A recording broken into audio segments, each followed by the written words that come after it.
Am I muted? You were mute. You are now in sound. All right, excellent. Hi, everybody. How are you? Welcome to the Pop Culture Squadcast. Oh boy, that scared me for a second. Yeah, we Um, had a couple of technical glitches in the last few minutes, so that's okay. we're a little trigger happy. Okay. So we have a good show tonight. We have a great show tonight. We have a lot of things we're going to talk about. We have a guest that's coming on, and we're going to talk about comics. We're going to talk about criticism of comics. Our guest is Tiffany Babb, and she's the editor and head grand poobah of the Comics Courier, a comics criticism journal that is kickstarting right now. If you haven't backed it, you will by the end of this show. In the meantime, We have your children. We got a couple of other things to get to.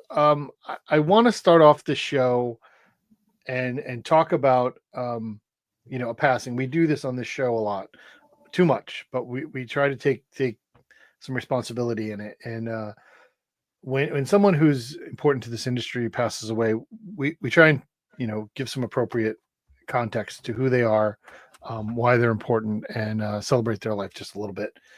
This past week we lost Butch Geese, and it was so sad. He was very young. He was only 63 years old, and he had gotten ill recently and passed. I'm going to give Mike a minute to be able to talk to him, but before that, we're just going to play a little tribute here and take a minute to look at some of the things he did.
Well, that's a nice little tribute, and I have a very emotional response to it.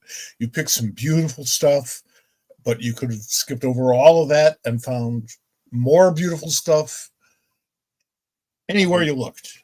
Butch was an amazing artist. I worked with him on The Flash,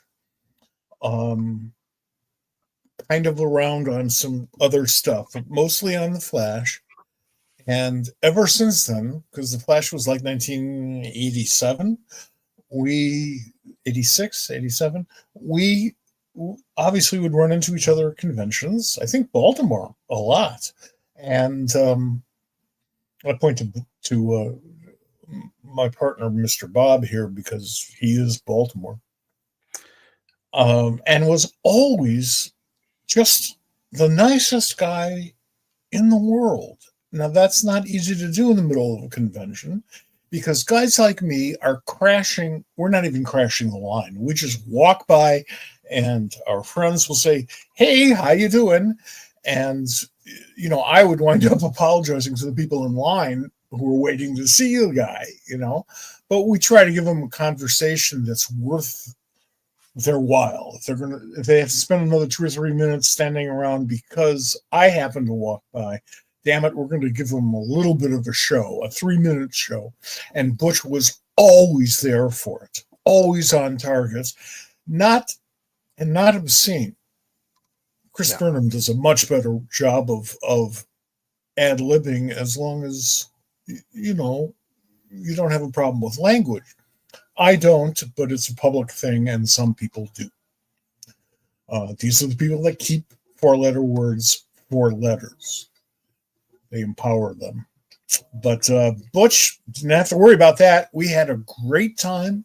Throw around a bunch of jokes, tell a couple of stories, once or twice, maybe 3 times during each convention, and I'm going to miss him. I mean, I'm doing fewer conventions now, but so the few people that I would run into at those conventions regularly are people that I really miss. And this whole thing, I mean, obviously, it saddened the hell out of me. And it saddened the hell out of the whole comics community, because Butch was such a good guy. Great artist, funny guy, but a real human being. And damn, I miss him. Yeah. I don't. I'm not sure that I met him. Um, he hasn't been to Baltimore in a few years. Since I remember, since I've been involved in organizing with Baltimore, he hasn't been there. He may have been there one of the first couple of years that I went, and that was a bit of a, overwhelming for me in terms of who I was, interacting with. Yeah, But that's the purpose of a good show. He possibly had a key to a story that I may never get answered. There's a legend that runs around in comics. One of my white whales that he might have had a key to, and I don't know if I'll ever get the answer to that, and I'll keep that for another time. But a lot of our friends, are sharing their experiences and their loss. And my recollections of him as an artist and a creator is he was just such a fantastic storyteller.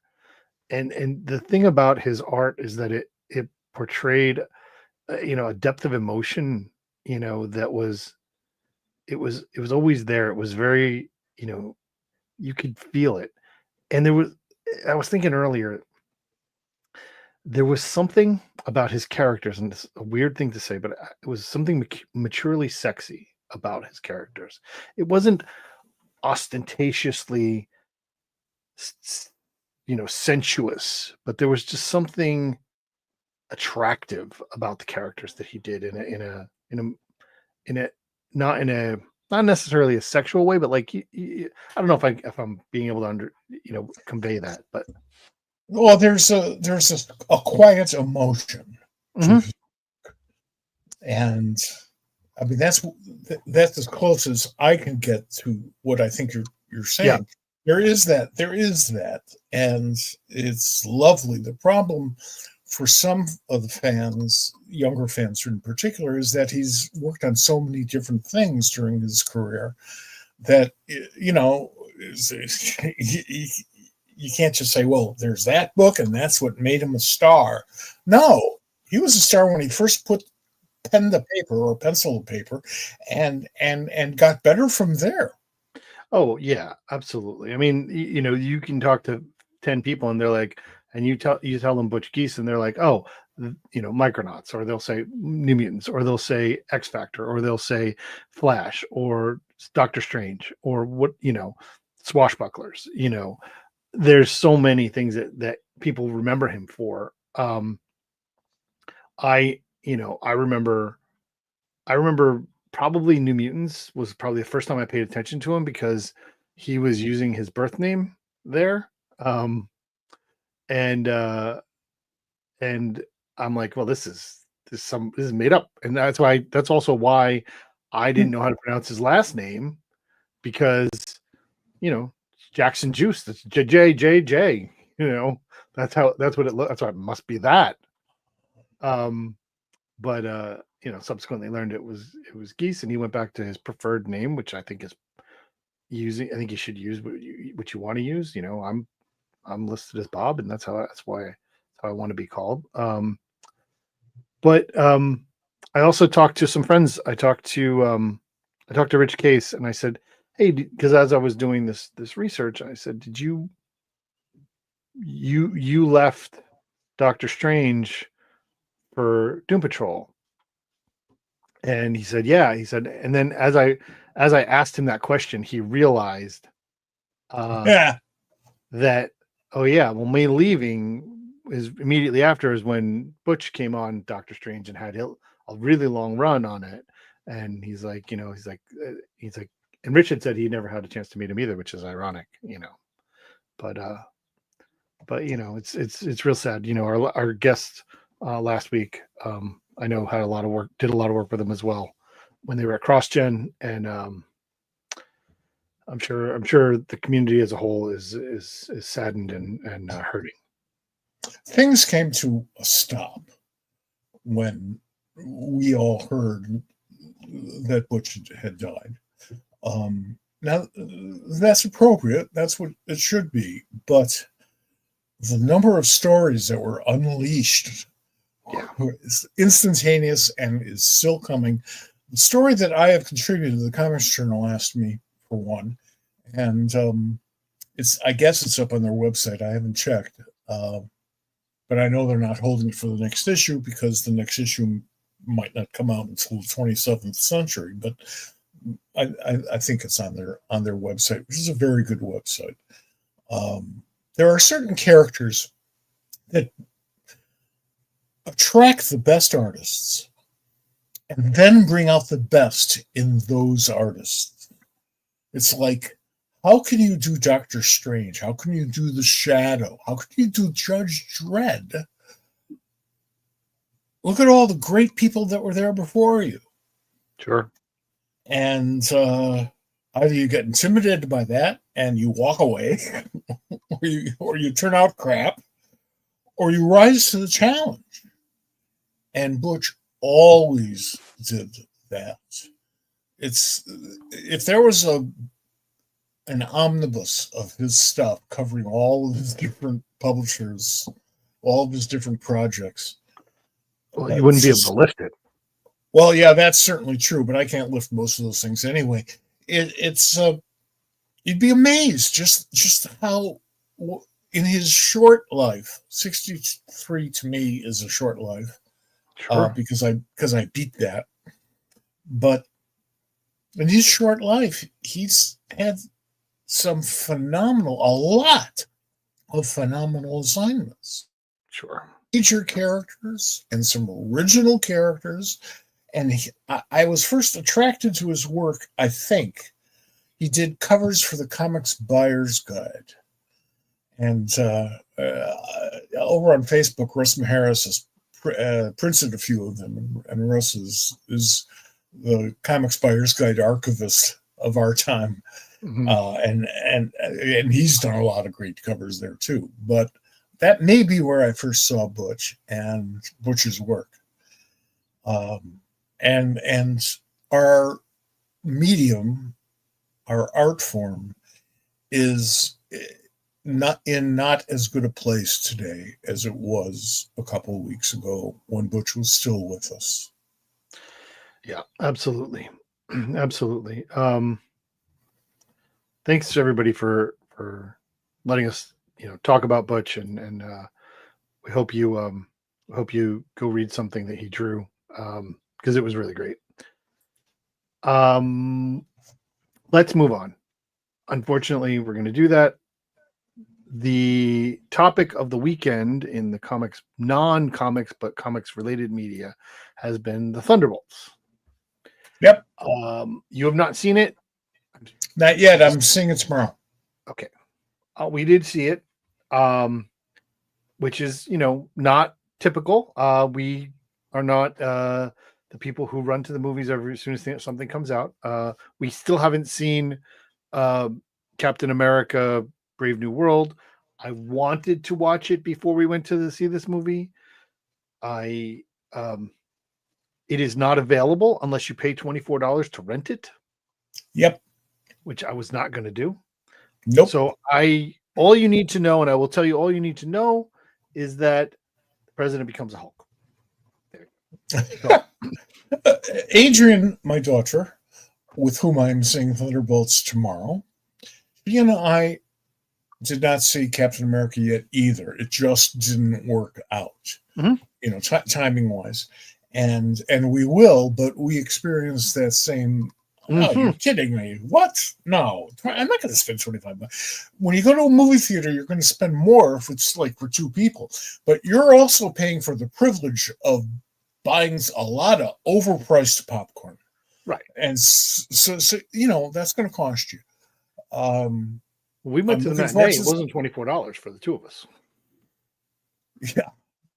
Yeah. Well, yeah. I'm always hoping somebody holds open that outside door too, and I admire you for doing that. But I'm looking forward to it. I want. It doesn't have to be the greatest superhero movie of all time. Well, it wasn't as good as I had hoped. Well, okay, you could hope for the best movie ever made. And if so, chances are you're going to get disappointed about 100 times out of 102 times.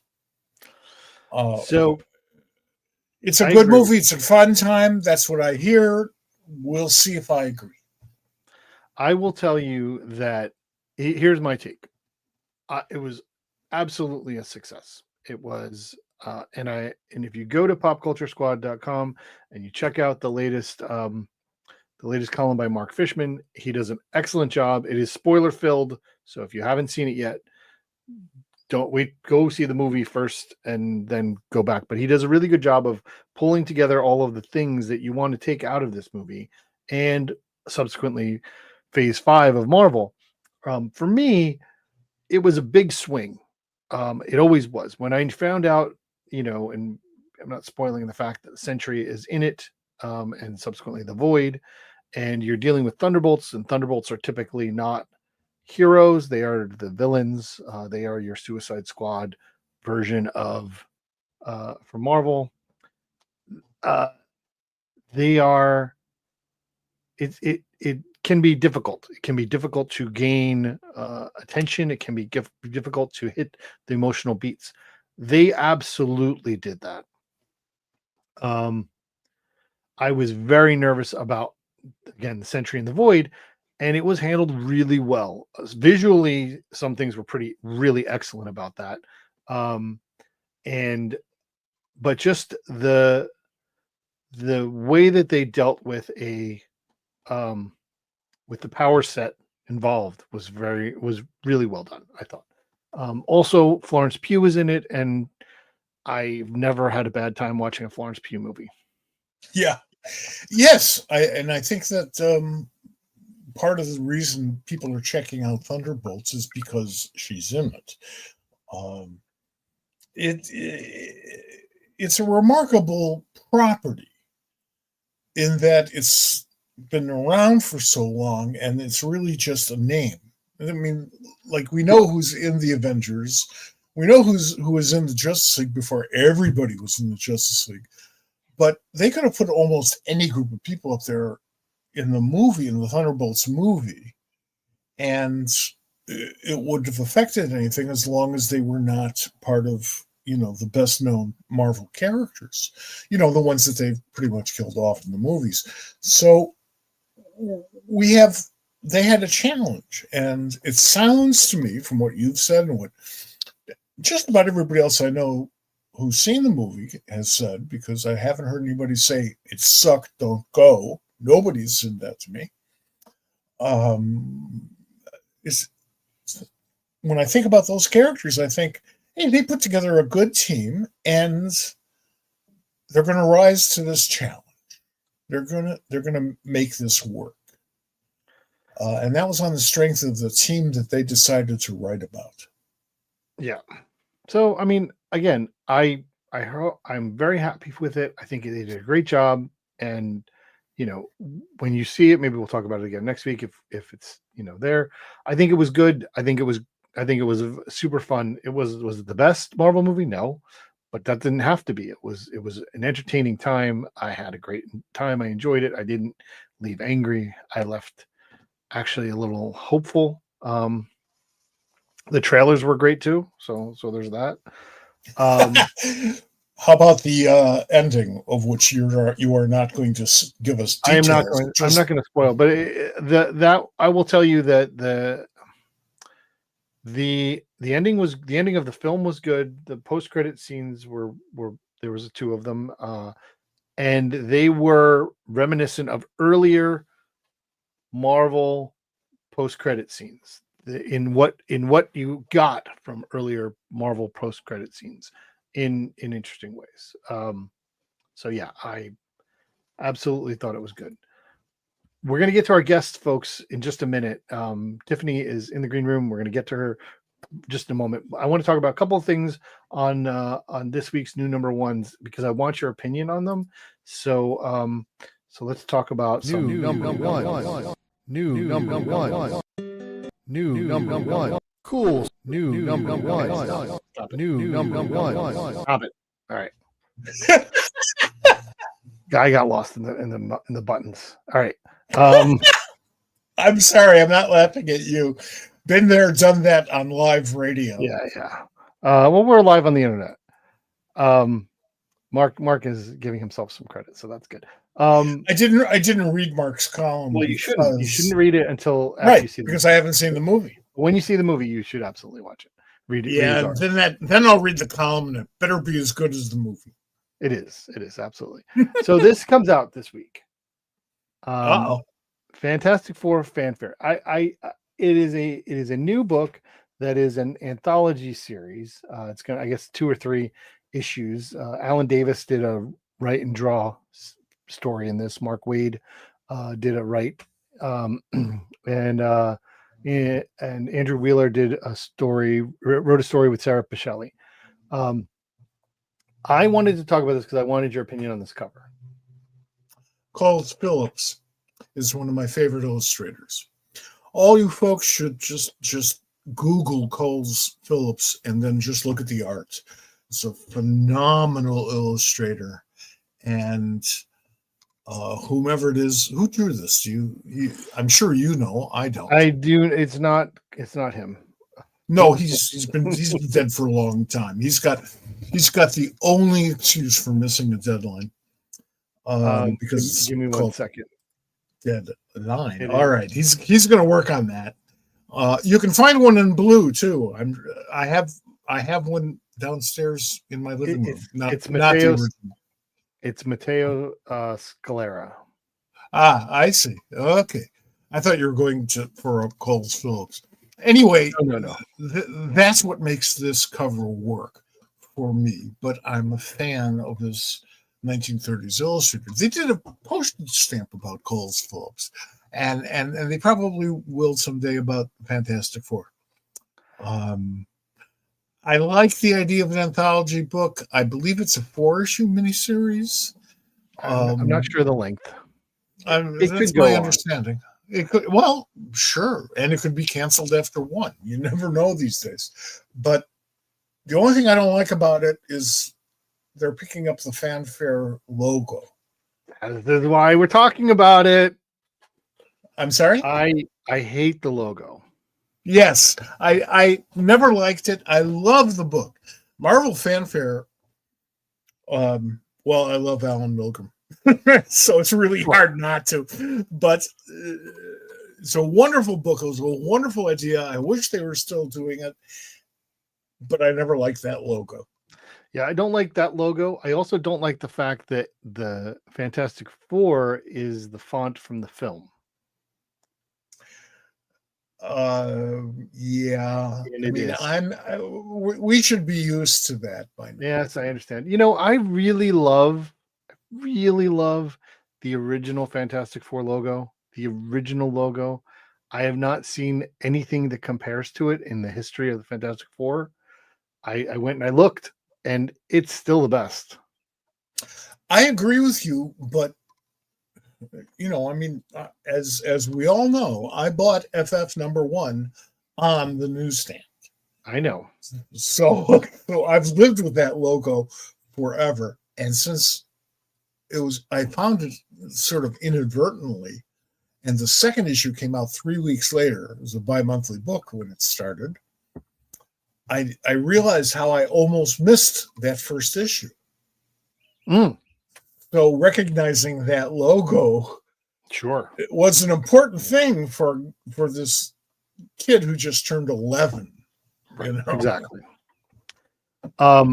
Also, new number one coming out this week. Well, it's not a new number one. It is a collected edition that comes out. I'm going to talk about two good things, and then I got one more criticism. So there's a definitive edition, expanded edition, soft cover of Moonshadow, everything of Moonshadow. Coming out. Who'd you do? Dark Horse has published it, mm-hmm. Which is weird, but I don't know that Dark Horse ever published Moonshadow. I think he just took it there. No, but it was creator owned. Yes. So yeah, if you haven't read Moonshadow, this is your opportunity to get it. Absolutely well recommended by me and pretty much anybody else who's ever read it. Oh, absolutely. Absolutely. It is absolutely worth reading and poring over and gawking at.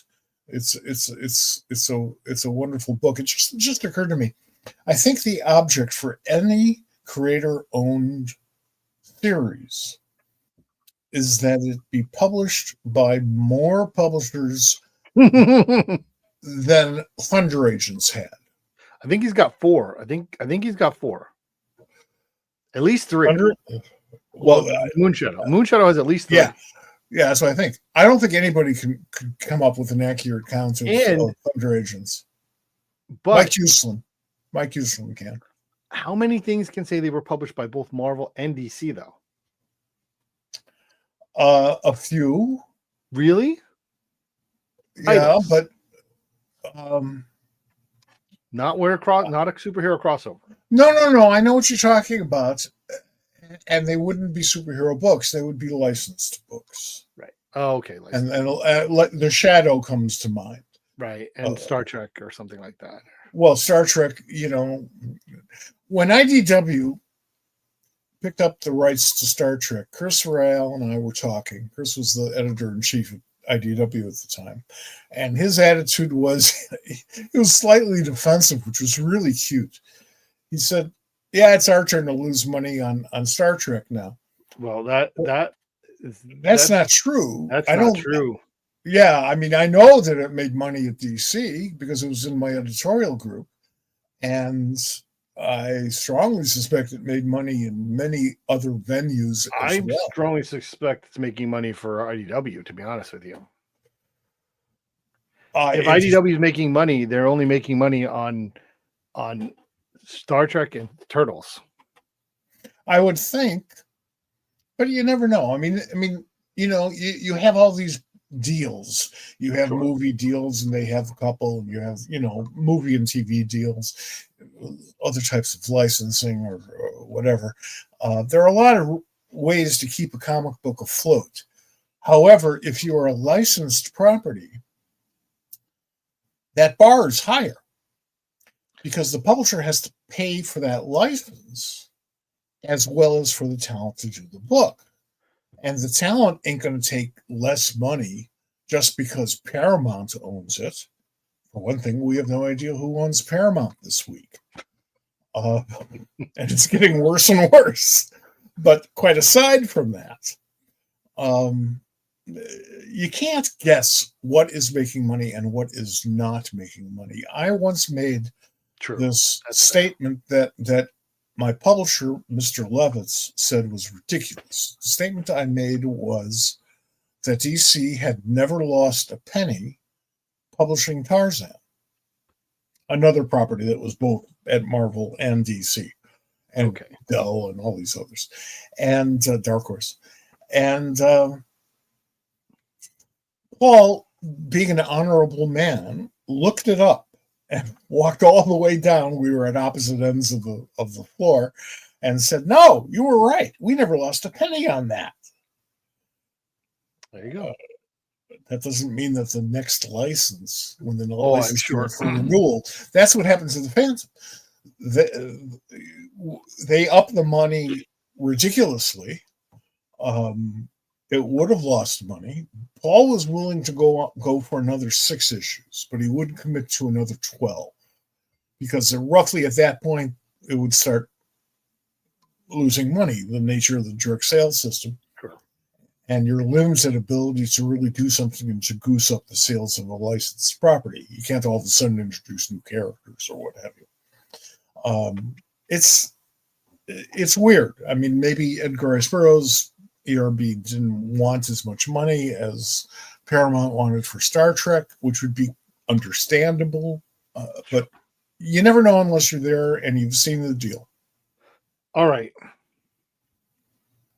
We have one. I'm gonna skip my criticism because we got. Oh no! It's the only reason why I'm here. Come on. Okay. All right. Well, then we'll do it very quickly, and we're gonna get to Tiffany. But so this is the other positive thing that's coming out this week.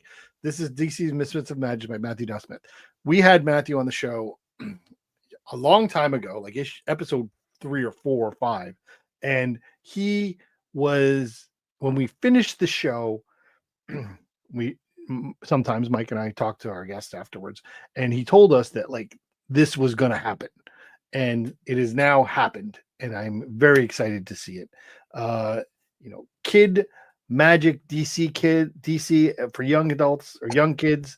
I am all in. I can't wait to see it. When does it come out? Today actually. Today? It's in bookstores today. Okay. I went grocery shopping instead of to the comic book store. Okay. Well, the last. Okay, this is my criticism. My criticism is it's also about the cover. You don't like the cover? I hate this cover. Oh, this. Oh yeah, that cover sucks. It's and here's the thing. The logo is buried. Is buried, unfindable, and it's not just this cover. Every other cover is this small little tiny logo. Like, make it fit the size of the thing. It is, I mean, I'm not a fan of this particular, and I my apologies to the artist. It's a wonderful piece of art. It's just it's gaudy, and there's a Christian Ward cover that's better, in my opinion, and I apologize for that, but it also has a very bad logo placement. Captain Planet is a fun thing. I did look through this book. I didn't give it a hard read, but I did look through it. I think the book is fine. I think it'll do well. I think that David Pepose does understand how to handle nostalgia, and make it relevant, add something to it. I think he does a good job of that. There's a technical flaw in the design of that cover other than the logo. And that is that the artist is using at least a half dozen, maybe more, different shades of blue. Now you can do that, but it has to be for a purpose. It has to draw your eye somewhere. Right. And this is partially due to the lousy logo placement, but your eye is not drawn anywhere by the blues. The only thing that pops out is the yellow, and it doesn't tell a story or aid to storytelling. It doesn't give you an idea of what this new book is all about. Captain Planet was it like 30 years ago, 40 years ago? Neil Adams was involved in the creation of Captain Planet. That is a great story, and maybe we'll get to that tonight if our guest is interested in hearing that story. But we're gonna get to our guests because they have been so patient, and I am very excited to have the opportunity to talk to them. So since we wasted enough time, I would like to bring in Tiffany Babb to the show.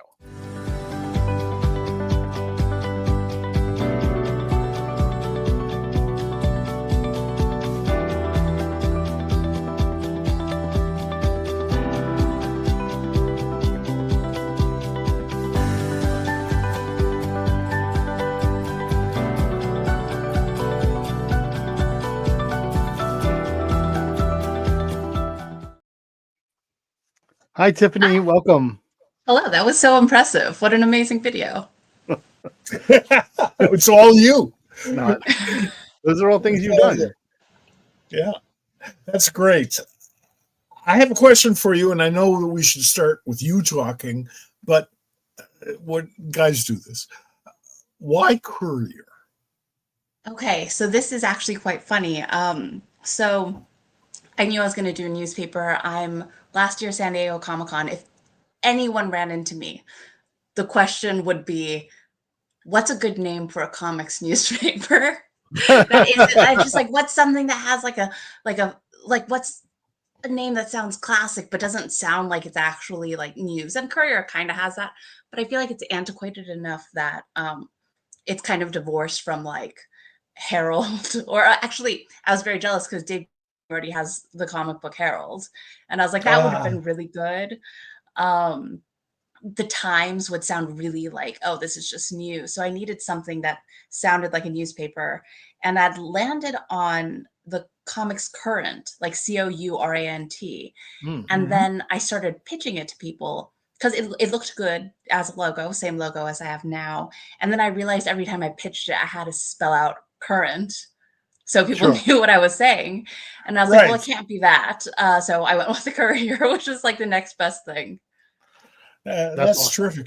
You realize that you're perhaps inadvertently offering a tribute to a newspaper that is critically important, even though little known, to comics history, to American comics history. There was a newspaper called the Pittsburgh Courier, which is a black daily back in the 30s and 40s. It's distributed nationally all over this great nation of ours. But it came out of Pittsburgh, and Jackie Orms, the first black woman syndicated comic strip artist, worked for them. And she is one of the true unsung heroes, undersung heroes, because she's kind of catching on a little bit. There's a book or two out there. So when I saw the name of your project, the first thing I thought of was, is this a tribute or what? Now I realize that it's an obscure piece of comics history, and it shouldn't be, and it should be covered by you. That's fascinating. I mean, I did not know that, but I love that. And Jackie Orms was very cool. I read that you were mentioning they have new books. They had a kids book out, and I read that, and that was great. Yeah. All right. Before we get any further, I would like to let our listeners and viewers hear from in your own words what Comics Courier is about. So let's do that. Yeah, so the Comics Courier. And we're back. That's me. Hello, friends. My name is Tiffany Babb, and I'm so excited to tell you about issue 2 of the Comics Courier. For our new friends, the Comics Courier is a newspaper format journal focused on in-depth writing about all kinds of comics. It's full of amazing essays and reviews from incredible critics from across the industry. Our first issue was a huge success. Thank you all for your support. This next issue is shaping up to be just as incredible. It's got an essay about Dr. Doom, a review of Confetti Realms, an essay about how sound works on the comics page, and much, much more. Comics deserves great criticism. So if you like the first issue, or if you're a comics fan joining us now, the Comics Courier issue 2 is for you. By backing our Kickstarter campaign, you'll not only get our amazing print or digital newspaper and some goodies, but you're also supporting comics critics, as well as some pretty cool comics artists who made our reward prints this year. And if we hit our stretch goals, we've got pay bumps built in for all of our contributors and artists, as well as a mystery print for all of our physical backers. Thank you so much for your support of comics criticism. I really can't wait to get the Comics Courier issue 2 into your hands. All right. It's so terrible watching yourself on video. Yeah. Like, it's just like, oh, I hate all of that. It is. And you don't hear yourself the way you really sound. Right. So at first it can throw you off. It took me years of doing broadcast radio to approximate my own understanding of my own voice. That's so really good funny. luck. Yeah, it really is. But I'm in the same you know, background. I realized I was worried that I was going to be wearing the same clothes, and I'd be like, "Oh no, I'm just like a cartoon character." Well, I you have know, I mean, wear that's clothes at all, but Kim Yale, who is a writer and editor, and I brought her into DC to edit for us. She and I were having a conversation many years ago about the Comics Journal. The problem we were discussing was how the publisher at that time, Gary Groth, who I've known forever and I really loved, and I love his work, but he did a column, and this happens, and it's his right, that just ragged on about Carol Kalish, who was a friend of Kim's and mine. Carol was over at Marvel. She was the Rick Sales manager, and I said, yeah, it's a shame, but I think the Comics Journal does good work, and everybody has a right to their opinion, and you don't have to continue reading it if you don't like to. And Kim said, yes, absolutely true. She said, the Comics Journal invented comic book criticism, and they perfected comic book criticism. Now, of course, nothing is perfect, and we're always working on it, and criticism is a living medium like everything else. But she was right. Before that, we didn't have the application of critical thinking to comic book. I don't want to say criticism, because it wasn't criticism for the journal. Some people would every once in a while, but usually it's the type of criticism that you see today on the internet. Oh, that sucks. It's the worst ever. Or this is brilliant. It's the best ever. And there's nothing in between. So Yeah, that's fascinating. I mean, it's really interesting because, like, while I do agree that like the Comics Journal is so central to the history of like, and this sounds like organized religion and unorganized religion, but like organized comics criticism, sure. right? But like there have been people on and off throughout time. Like Rob Salkowitz's piece for the paper this time is about Jules Pfeiffer's book. Sure. And something like that, and I'm writing about Umberto Eco's Superman piece. So like there are bits and pieces of individuals who are doing kind of what we would consider comics criticism, like real comics criticism, that Right. were independent outside of the Comics Journal. But yeah, the Comics Journal is like the publication, right? Well, it changed the medium, and it helped us grow up, even when they were at their infantile start, as all of us were. By the way, I like saying this, so put up with this for a second. When I was 19 years old and on the staff of the conspiracy trial, the Chicago 7 trial, Jules Pfeiffer was the first professional cartoonist whose work I ever edited. Wow, that's so cool. What a great like, thing to put in your resume. Yeah, really. At 18. I haven't written that resume for a long time, but well, so you've worked for the Comics Journal and you've worked for a bunch of other things. Why did you decide that we need this? And please understand, we do need this. It is I'm holding issue 1 here, and it is a fantastic piece of comics literature. I really, really love it. So why do we need this? Thank you. I really appreciate that. I don't know if like it's hard for me as a writer to think that like we need anything. Like we need more We needed to make it. Yes, we need more websites. We need more publications, print or digital. We need more voices out there. That's right. This is what I can do. Like this is what is it within my ability and my my talents or my network or whatever. Like this is what I could do, and so I did it. Like I'd been thinking for a while about starting a publication. I had veered away from the idea of a website just because there's so many websites, and Google had done its whole falling apart situation on the discoverability aspect. And it was like zine, magazine, or newspaper. And I had met the guys, Brian Canini, who does the Columbus Scribbler in Columbus. And I was like, their newspaper looks pretty cool. And yeah, like I've always loved newspapers. And so I was like, you know what, the publication's going to be a newspaper then. Yeah. I was trained as a journalist, and I brought that training with me wherever I've gone, which is a lot like saying, "We'll pay you money. We know you're an asshole." Okay. I want to take just a second and talk about some of the stuff that's in issue 1. Mike hasn't read it yet, but I want to acknowledge the Leaf is Terrific by Douglas Wolk, which is a criticism or an analysis of Just Married number 55, Mike, from Charlton in 67. Yes, I was going to say, you're talking about the Charlton title. The Charlton and book. why I know that, I don't know. Well, I'm gonna read this sentence.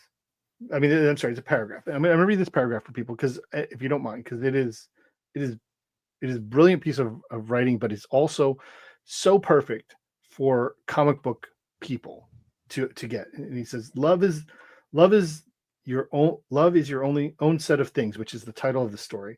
Might have been written by Joe Gill, but probably wasn't. It really doesn't read like a typical Charlton story.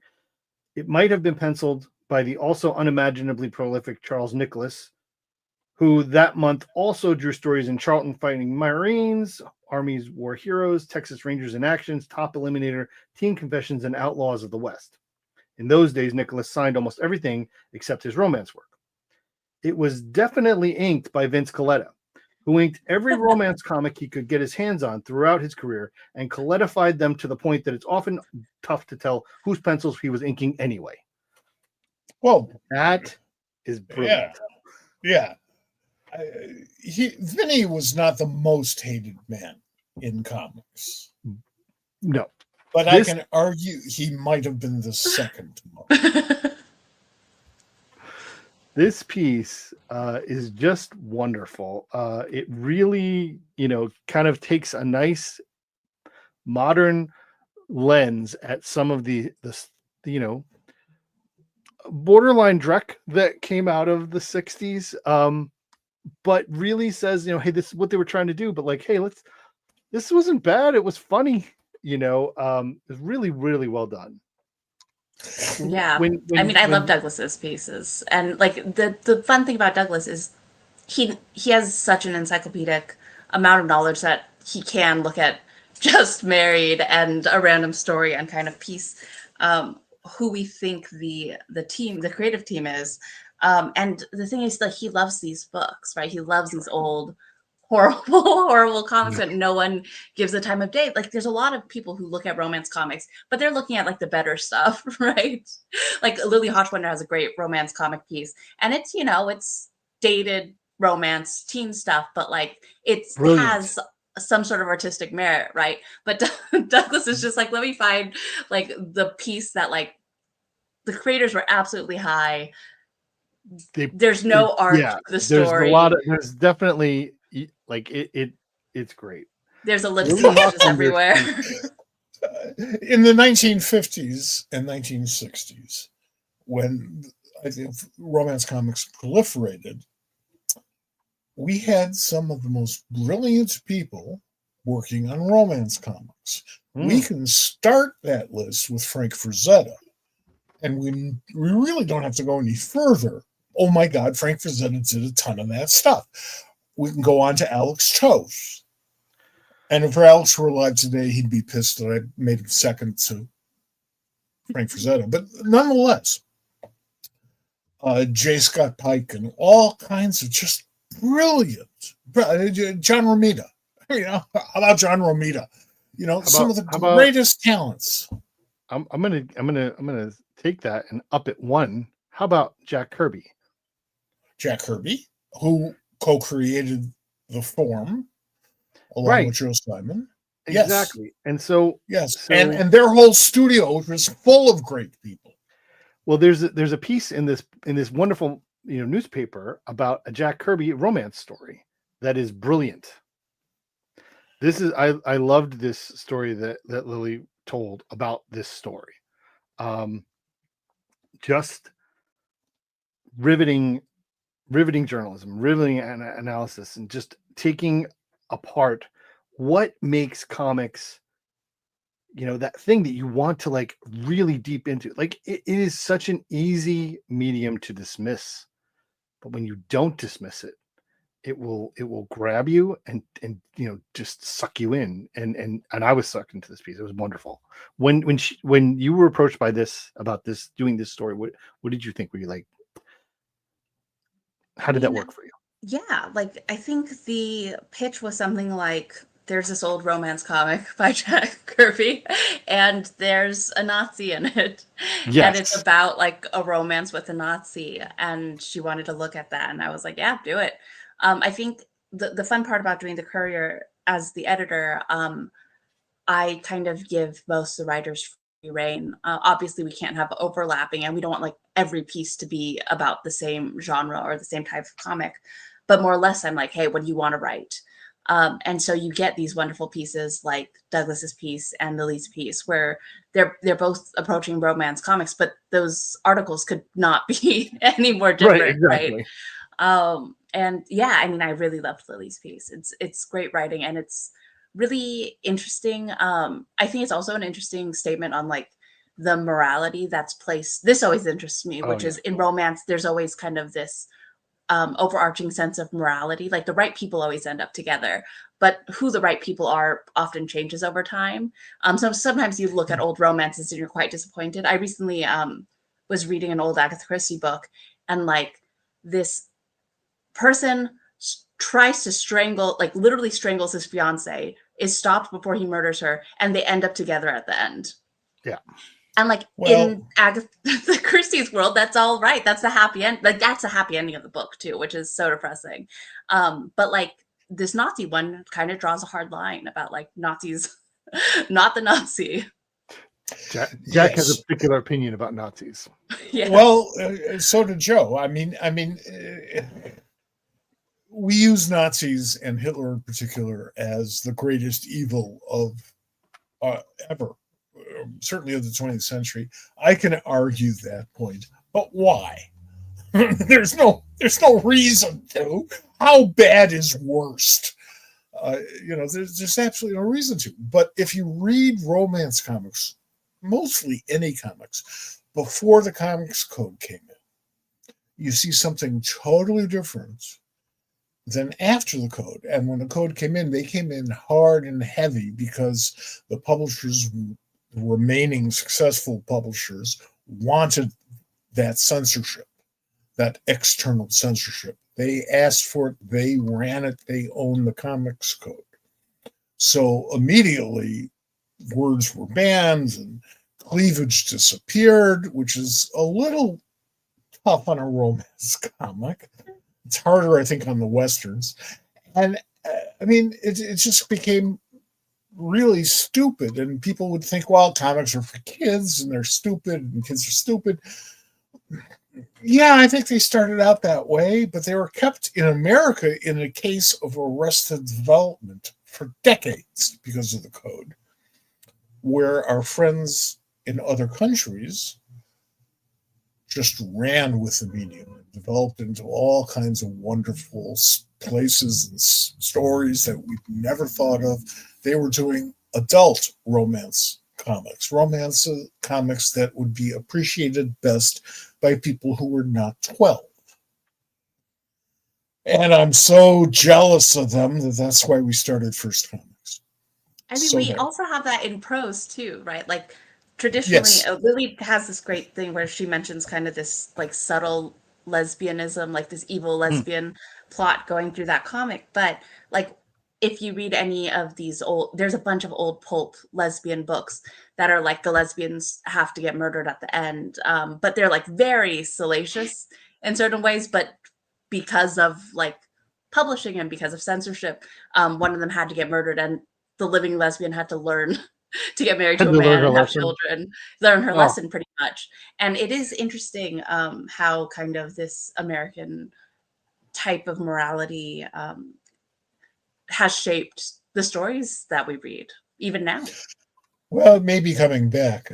Yeah. You know, Elliot Ness wrote the outline for this book called The Untouchables, of which he was one. Those of us who've seen the TV show or the movie or the second TV show are aware of that.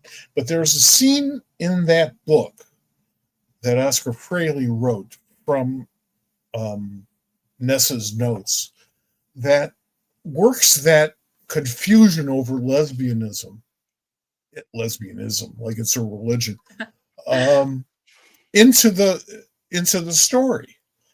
And that story was done in the early to mid 50s, I think. So when I was reading it, and I read it probably in the late 60s, I was quite taken aback. It's like, wow, they didn't do these types of stories 20 years earlier. And it wasn't supportive, but it wasn't negative. And not negative was a step forward. That's really interesting. Yeah, I mean, it's kind of sad, but every step forward is important. So I'll take it.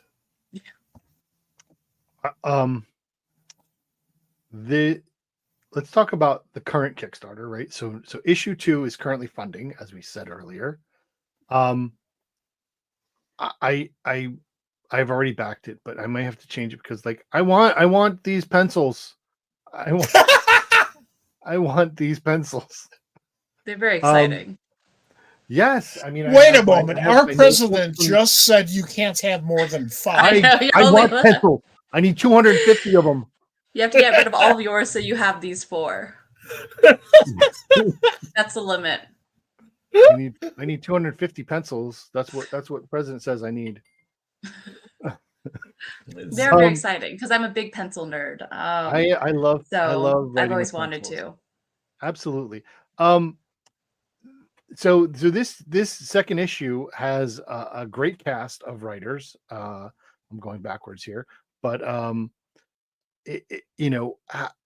just when you get issue 3, I'm available. Just want to throw that out there. Good to know.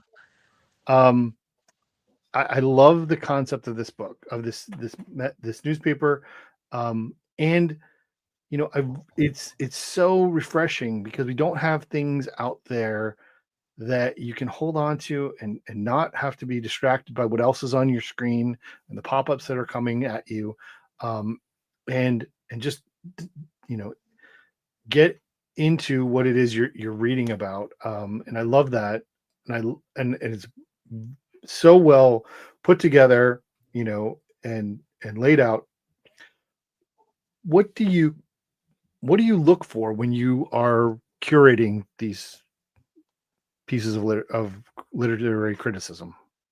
Like, what do I look for in the pieces, or out of the people, or like which people? Both. What I mean, Sure. who do you look to go to, and what do you hope to get from that? So some of the writers I've worked with before, a lot of them I haven't. It's all people whose work I've been a fan of. And I made a list at the first issue, and I was like, people who would have the right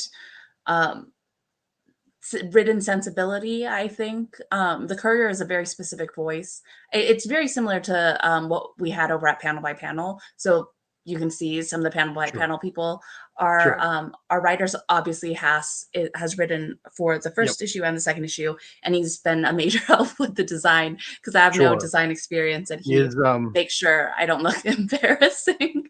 We talked earlier about people I didn't get a chance to meet Butch Geese. I will be in heaven when I actually get a chance to meet Hassan, because I think he is brilliant in everything he really does. He really is. He's so great.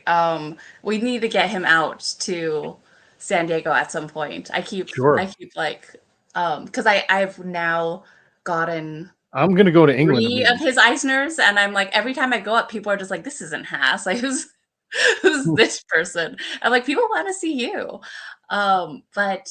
But he has been such a help with this project. But there's a specific sensibility that is a little different from what you might find in other publications. And so I look at writers who are doing that work.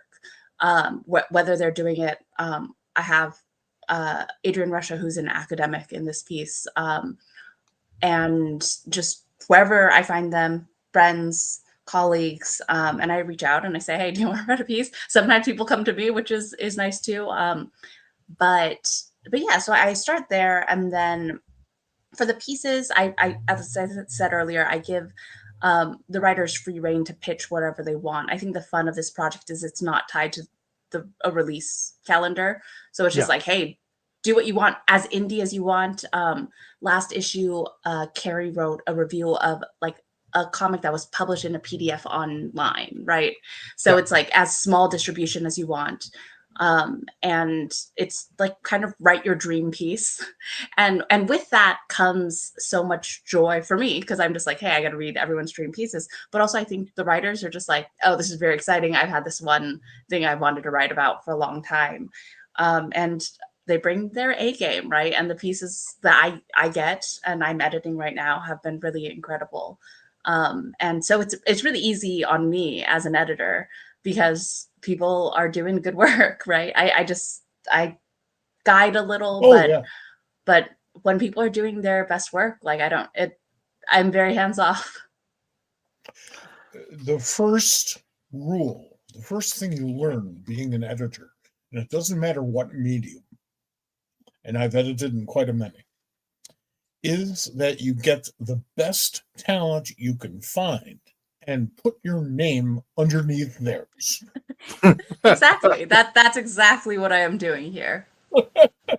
Do you know Karen Green over at Columbia University? So she's getting copies of this. Yes. Oh yes. She definitely is. If she doesn't have one, I will send her one. But yeah, I worked with her a bit when I was at Columbia. And she's so brilliant, and has such a passion for the work. And I'm always very impressed by librarians and curators. Because I am not organized, and I'm just like, how do you like, everything has to be so specifically handled, and I'm like not super detail oriented. So I'm always very just like, librarian, very impressive. Oh yeah. Librarians are nuts. They're so well organized, and they have to be. And they have to be. Karen is also brilliant and has the one job in comics I admire the very most. And I thought, wow, she would enjoy what you're doing if she hasn't seen it already.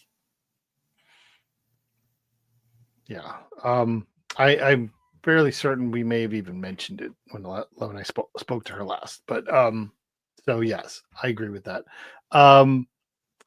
I want to talk about one of the things you have in issue 1, because I think it's brilliant. I think the idea is brilliant. And Mike again doesn't have a copy yet, but we'll make sure he gets one. But your piece is called How to Read Nancy. And Mike is one of the biggest Nancy fans that there is. And I am nothing compared to Dennis Kitchen. Nothing. I understand. Well, of course, no one is, but no one is anything compared to Dennis Kitchen. But mostly as tall. He is a very tall man. What made you want to write about this piece for as yourself? Gosh, I mean, it's kind of the quintessential piece that you use when you're in comic studies or you're teaching comic studies. Like, I've taught it a million times. It was taught to me. Sure. When the book came out, it was a big deal. I got a copy for Haas when it came out, because it was just so in line with kind of like what he was doing with Panel by Panel. And, I loved that essay, and I think the book's incredible too. And I want to do something a little different. Like, I write about comics, not a ton right now, but like I've written about comics for a long time, and this is kind of my one chance to do something that doesn't need to be clickable. I don't have to sell it to an editor. Sure. It doesn't have to be tied to the release cycle or news hook or anything. And I'm like, what's the least marketable thing that I want to write? And it's like, what about a column on important pieces of criticism? Yeah. And How to Read Nancy is so important to not just comics criticism and comic studies, but just kind of like my personal understanding of how to approach a comic and read it seriously. So yeah, that just naturally seemed like the good first one to do. So the column will be called Critics on Critics. I love and it. and the next one's gonna be on Umberto Eco's Superman piece. Oh, wow. I I love the font that you've chosen to use here. I think it's lovely. I think it I did wear this shirt a little bit on purpose, kind of feeling the vibe of the gothic. I love it. You know, But that's uh, newspaper font. Your Yeah. logo, except for the lowercase hmm C's, your logo is traditional newspaper font, and I get that. I think that's great. Yeah, it's fun. Like, again, I don't have like a serious design background, but it was very fun, like picking out fonts. Like that's like the fun bit. And then just like seeing what works on the page. do we know who the interview is going to be in issue 2?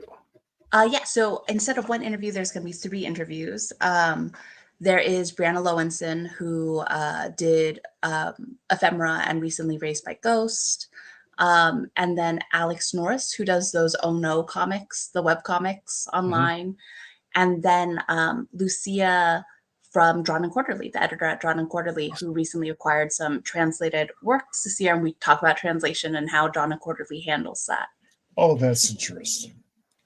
Yes, That's see, that's the interesting. thing about this publication is it's interesting, and I love that. It's not.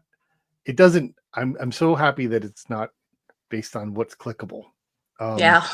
I find one of the things I found about reading every piece is that I was not left with questions.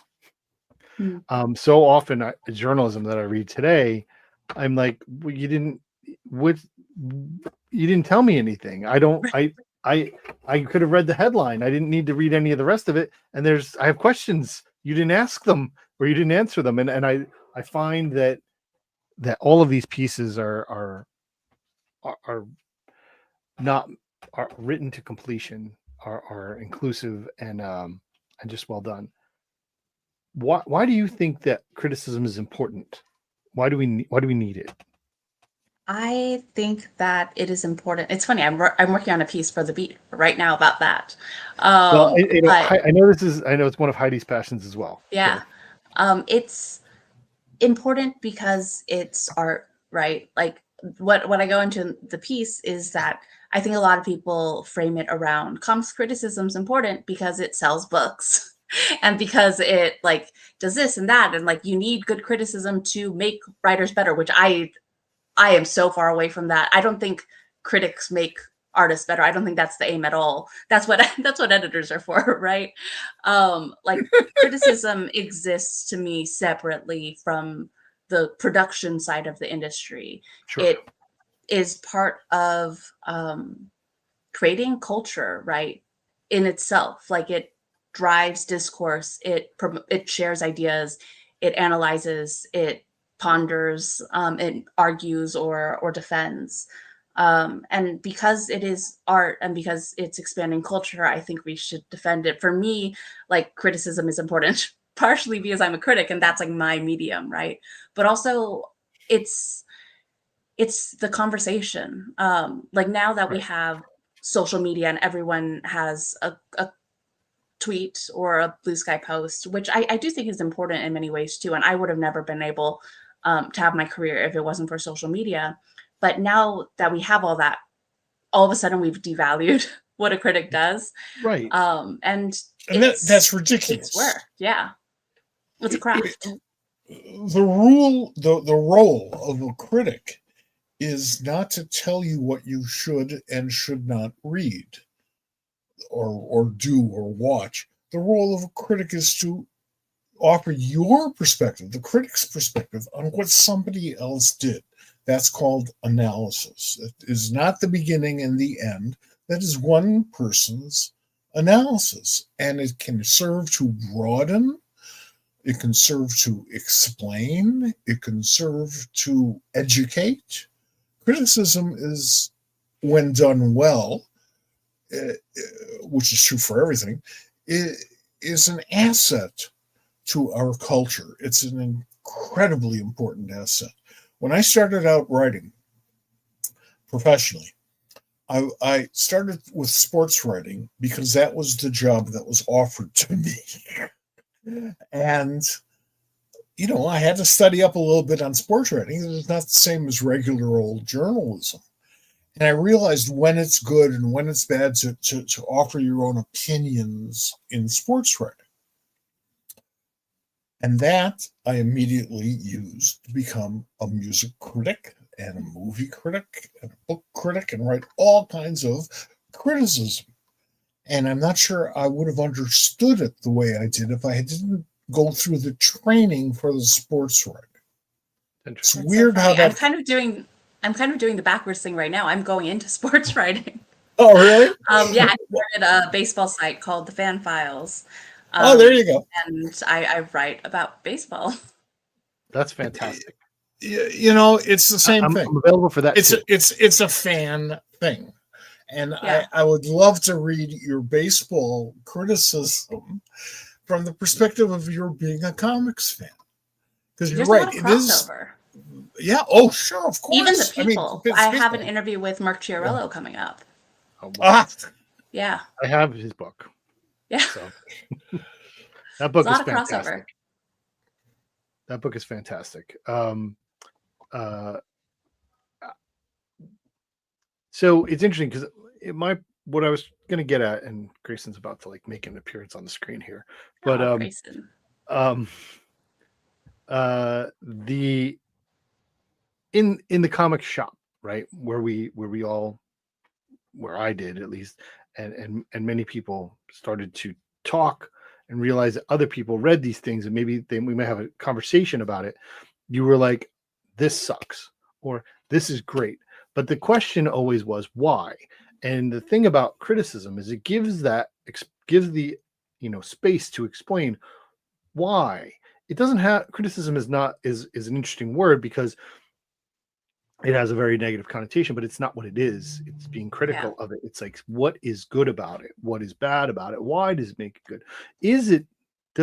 Does it ask the right questions? Does it take you where it needs to? And all of these things of how you break down a story and a publication are important, not to make the publisher or the publication better, but to enlighten and inspire the reader to read more thoughtfully. I think that is one of the bonuses or benefits of criticism done well, is that the reader who reads it will then analyze it. I mean, perfect example of that is, and I'm giving another bump to, there's a analysis of the Thunderbolts movie on Pop Culture Squad right now. If you're coming in late, it is a really well done piece. It is, definitely got spoilers in it. So if you don't want to be spoiled, don't read it. But when you're done reading it, and you go back and you read, and you're done watching it, go back and read something like that, or something like some of the things in this book, in this newspaper, and it makes you think about the things that you saw or read or experienced, and can give you greater context, will make you think. And that is why we make art, is to expand our thoughts. I hasten to point out that perhaps the two best known critics, both of them are no longer with us, Roger Ebert and Gene Siskel, were both comics fans. Big I didn't know that. Big time. Well, they're Chicagoans, somebody knows everything about them. That's right. Gene, well, and Roger and I used to hang out at the same pizza joint. But Gene had 3 complete collections of Conan. Fascinating. Okay. Roger, around the same time he won his Pulitzer Prize for criticism, was writing his 2 science fiction stories for Ted White over at Amazing and Fantastic magazines. And when he sold his first piece to Esquire, he I happened to be at the Chicago Sun-Times city room at that moment. He walks in and everybody applauds because he just sold a piece to Esquire. Isn't that wonderful? And he walks around handing out copies to people of his latest story in Amazing Stories. Right. Which I love that. I love that. That's a fan. Yeah. Gosh. I did not know that. That's fascinating. I want to ask you we talked about, like, what you're doing and why you're doing. What do you hope that people get who back the project? What do you hope they get from it? I hope they get, like, I want it to be, you were kind of speaking to this earlier, but I want it to be substantial, right? I don't want it to be, we've fallen into this trap on online writing, and I do this too for a lot of the places I write for. Hopefully, not like your TCJs or your pop or your pop verses or your panel by panels, but you're kind of writing for the headline, you're writing for the click, and that the goal is speed and the goal is SEO. And I think having the paper come out twice a year, which also is a lot more work than I thought it would be. I was like, twice a year will be just enough. And it is too much almost. But having it twice a year gives me time and gives the writers time to, like, there are deadlines, obviously, because we have to go to press, but, like, you're not worried about getting the piece in and a couple hours after you watch the movie, right? Which, sometimes you have to do in the news world, in the online world.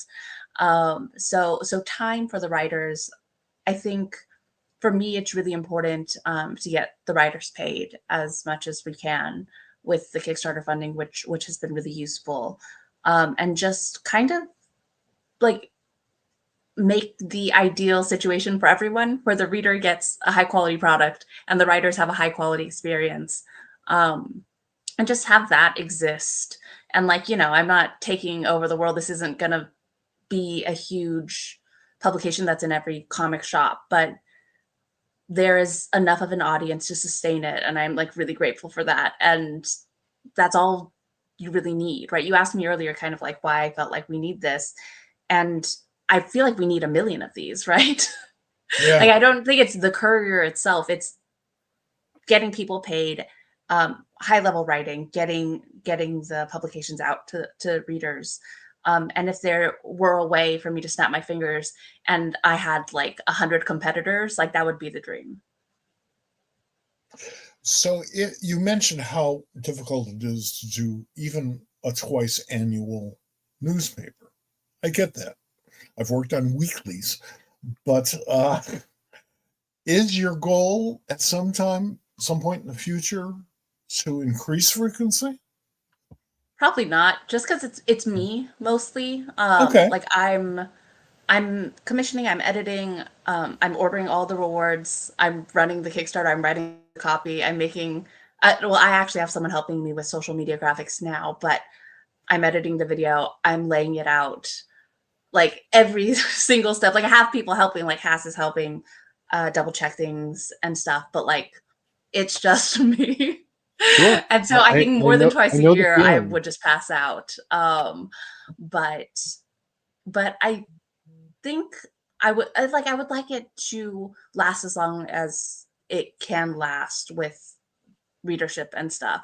Like, I don't know how things are. Nobody knows how things are going to change, right, with the economy, but also just with the social media splinter. I think that's hit us a little bit, as well as the economy.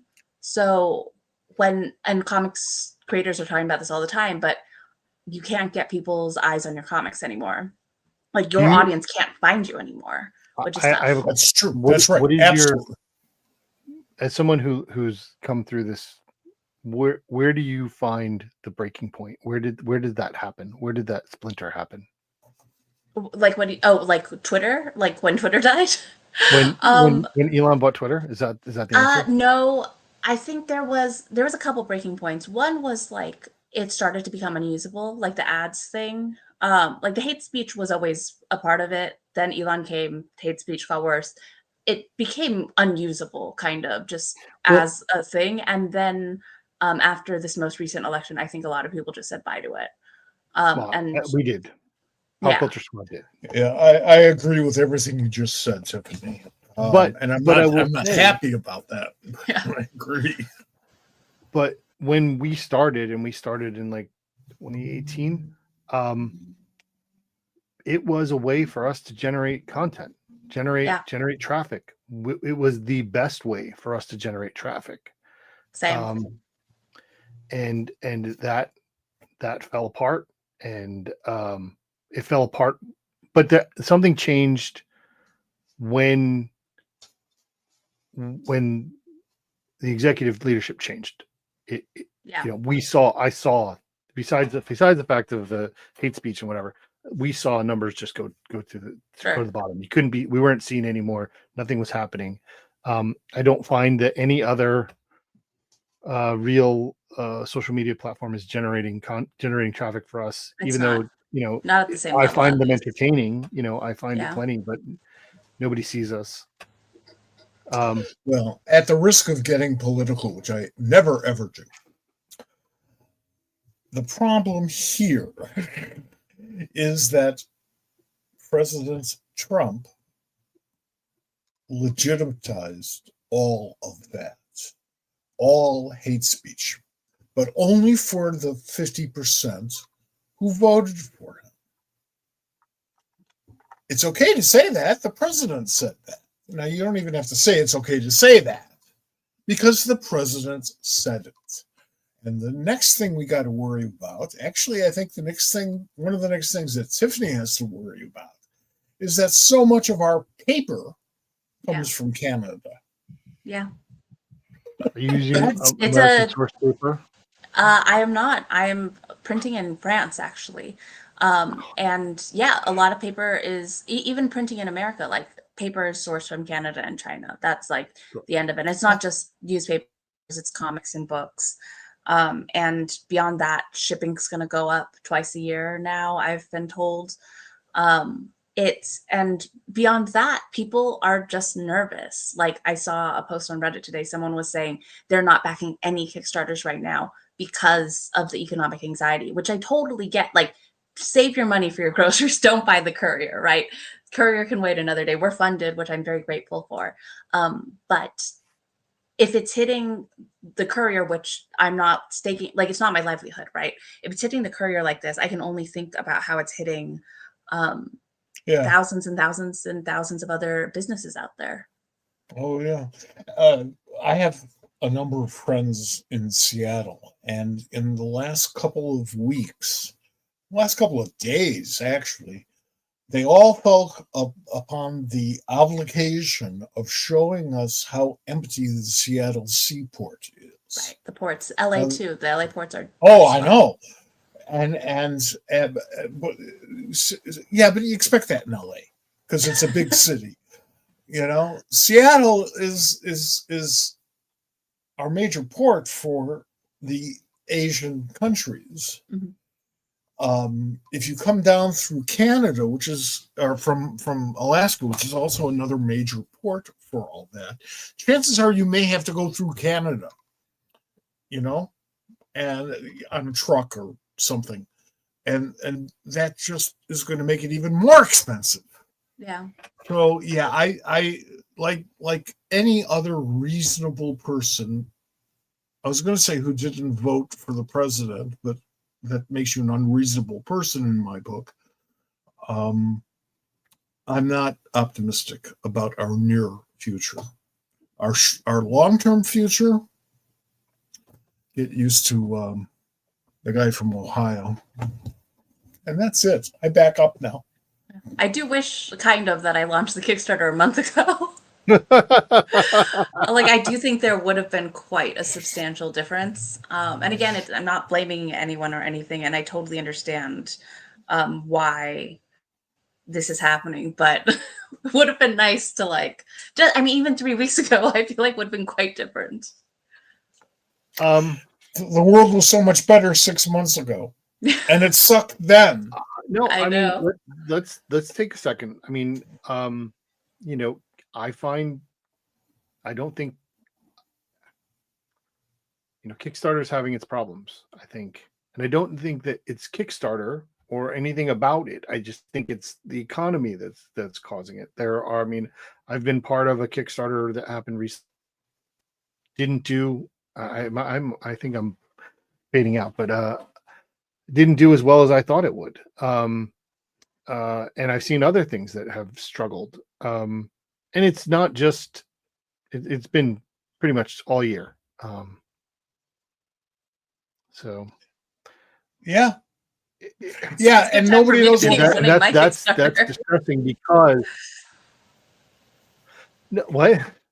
I was just joking I'm that sorry. it's a perfect time for me to be running my Kickstarter. the fates say this will happen. So I think it's a good thing. Yeah. If you can survive this pressure, and that's just mysticism, there's no reality to what I just said. But you can endure this, you can endure anything. I mean, we're funded, right? I'm not going to lose money on Yeah, this. and I think you're doing great. To be honest with you, I think you're doing wonderful. I mean, Thanks. it's particularly with what I've seen recently, and to be honest, I've slowed down on my backing of Kickstarters. My job may be controlled by a certain orange tinted person, and so therefore I'm cautious about what I'm spending. But obviously I back this book because it's fantastic, and Thanks.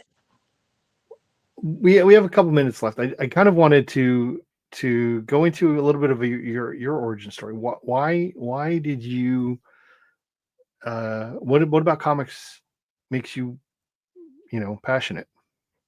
That's a good question. Or comics. Yeah, I guess when I was in college, I read like kids comics growing up, but it wasn't until college that it like became a thing. And that was right around when Marvel Now was coming out. And I had a friend who was like, "Go read Hawkeye," and I'm like, "Sure, whatever." Went to a comic shop, and I'm very obsessive. Like I got into baseball like 2 years ago, and now I'm like running a baseball website. So like it was very much the same thing where went to a comic shop, and I was just like, okay, so this is gonna be my life for the next 5 years. And I stopped writing about everything else in school, and all my term papers were about comics. My professors were very cool about this. Wrote my graduate thesis on comics, and when I went to grad school, I was like, this is what I'm going to study. And right around then, I was like starting to publish online through Women Write About Comics, and then Steve Morris from Shelf Dust reached out and gave me my first paid comics work. And just slowly through literally social media, it was all Twitter. Everyone I know in comics, I originally met on Twitter. And slowly built a career. The comics themselves, like one of the cool things about comics is like the history is quite short. So you can like read to the beginning. I guess you can do that with novels and film too, but there's just a lot more. And there's a lot of comics too, but it's not quite the same as like reading to the beginning of novels. And so you could just kind of become somewhat of an expert if you read nothing but comics for 5 years and books about comics for 5 years, which is kind of just what I did. I mean, I've forgotten a lot of it. Like I'm not good with details and dates, which is why I'm not a stats person in the baseball stuff. But I have read, a lot of comics, and it's just such a great medium to write criticism about. Like I love writing criticism about everything, but there's something about the comic where you have a page, and like it's not like pausing a film and looking at a frame. Like the page is the work. Like the frame of the film is not the work. That's the static. That's you creating that static moment. Like the page exists as a final product, and being able to kind of work with the time of it and work with the space and work with the lettering and the color and all of that. There's something really for writing about. And yeah, I mean, exactly, like something like that, where there's so much going on and there's so much you can write about. One of my long-term projects that I keep saying I'm going to do is like write 100 pieces on one comics page. Sure. Just from different points of view. Like it's funny because this you I know, like that. I love this. I love this page. I've read this page probably 100 times. This Mm. is it's in New Mutants 50, and I as I was um, preparing for this, tonight's episode and making a video tribute to Butch Geese, in his entire he drew a lot of New Mutants, but he didn't do any covers. Almost all of his covers were the covers for his books were Barry Windsor Smith, which it's Barry Windsor Smith, right? So, but ironically, I saw this page and I'm like, oh man, I love this page. I love this page so much, and I looked at it and the lettering really stood out to me. And I'm like, I just felt this really amazing feeling reading and looking at the letters that Tom Warskowski put on this, which is pretty much how you feel about any X-Men book. And then today, ironically, Joe Illidge posted something about Tom Warskowski and saying how, we talk about the X-Men, but the X-Men aren't the X-Men without Tom Warskowski, That's true. And he's right. But like, that's the point of what makes comics so rich, and the why we are so enamored with it, because it's not just a flat two-dimensional image. There's so many pieces, like the fact that the horns come in front of the Father's Day at the top of this is amazing. I love it. Yeah, and the beam goes behind it. Like that creates a depth. Yeah, exactly. Tiffany, you mentioned something that I think is really crucial, and that is that the history of comic books doesn't go that far back. 90 years this year, I guess, and maybe last year, and newspaper strips half again. 140, 150 years, and that's it. We're still making it up, and in the United States, we're catching up. Yeah, and I'm really glad to see that. I am so happy to see that, and it can't be done without some sense of critical discussion. You want to hear, you turn in your story, your editor goes nuts and goes like, oh, this is terrible. What makes you think you can, well, of course, I'm channeling Mort Oisinger here, but what makes you think you can work in this business? Says who? Says who?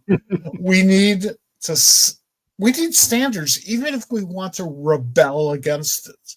We need standards to push back against as well as to incorporate. Criticism is not just being critical. Yeah, and taste. I'm a big believer in taste, and like not everybody's taste is the same. And I think every critic inherently thinks they have like incredible taste. Like I'm like, oh, I have the best taste in the world. But these things are important, right? Sure, it's arbitrary, and someone might hate stuff that I love, and someone might just completely be the opposite. Like my mother hates every movie I like, and she loves every movie I hate. But she has terrible taste, obviously. Like we need these discussions to exist, and within that comes like a cultural, not belief, but a sensibility. Yes, and it also helped us understand our own past. Yeah. The evolution of comics, the evolution of graphic storytelling. Well, that goes back more than 150 years. Yeah. Graphic storytelling goes back before there was language. It's important. Yeah, it's important that we develop that. It's not just that it's a skill that we're working on. It's a skill that in some ways we're resurrecting. Yeah, absolutely. And like even something like the political cartoon, which is quite old and is still being practiced now, obviously. Barely. The form and the way that I know who won the Pulitzer. The woman who just won the Pulitzer, her second, by the way, quit the Washington Post in disgust. Yeah.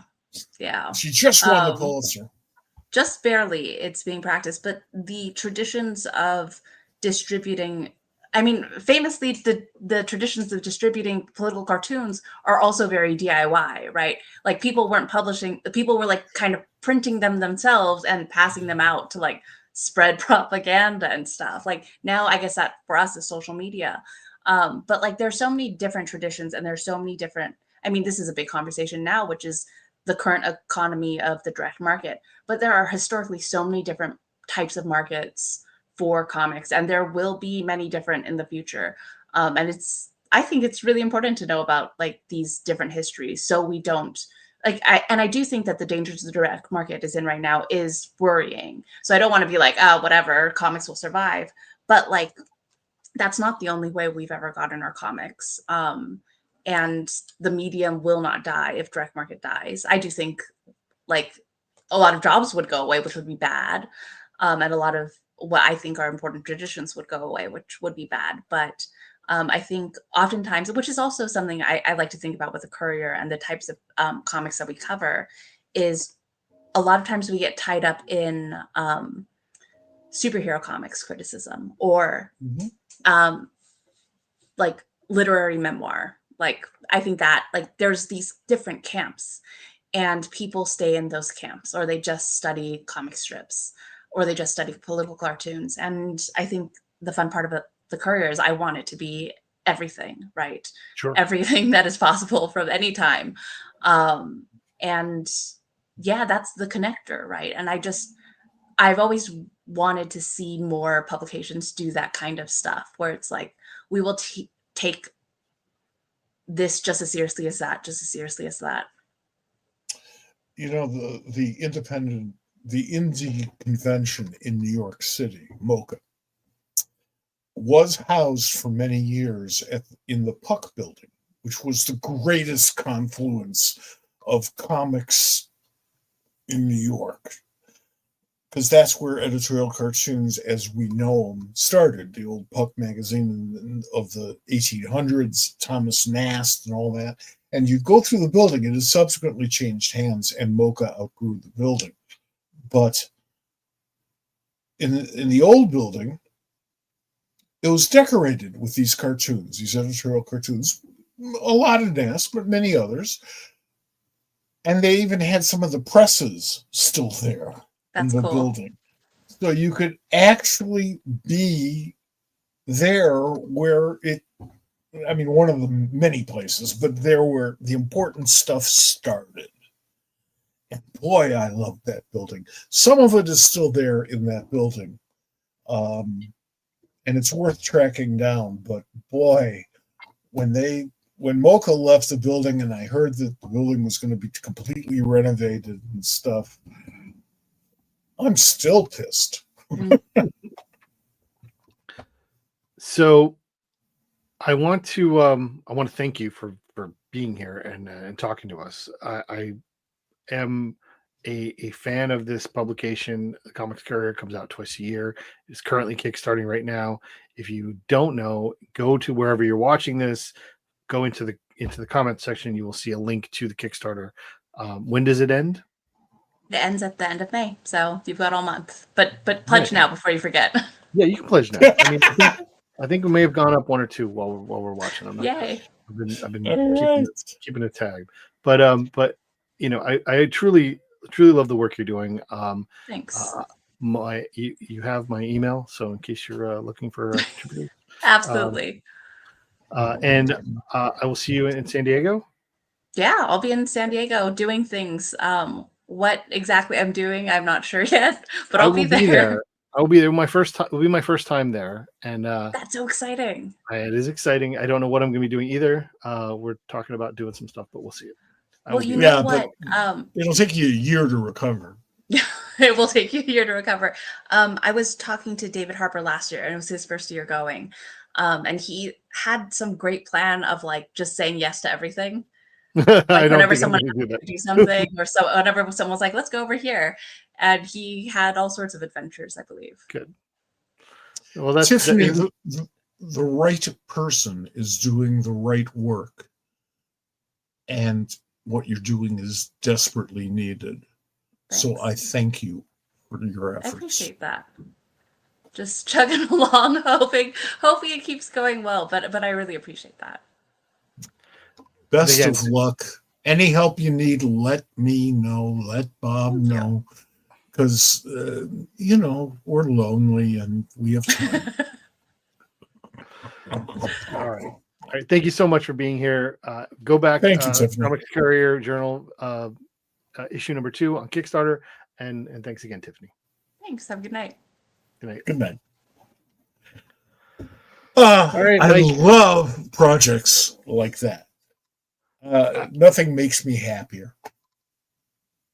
I'm telling you, it is good stuff. She has some great writers working with her, who really delve into the things that they're writing about in smart and thoughtful ways.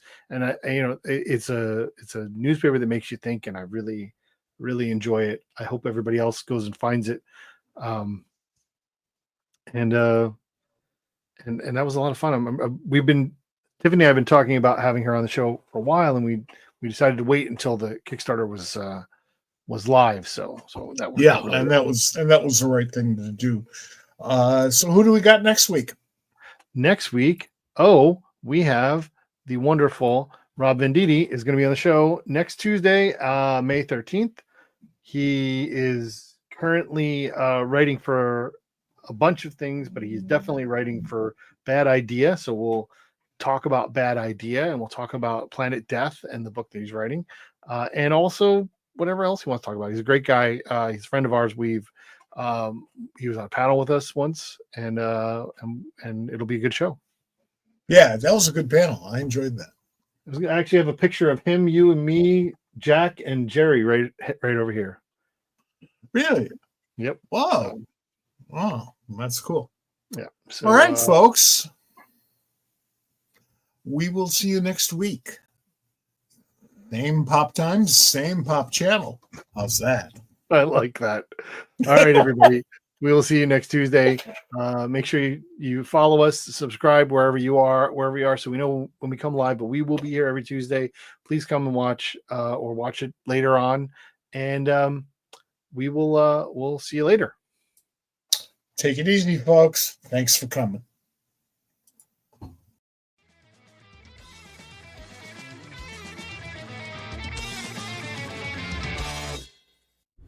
This has been a production of the Pop Culture Squad Network. PopCultureSquad.com. How do you nerd?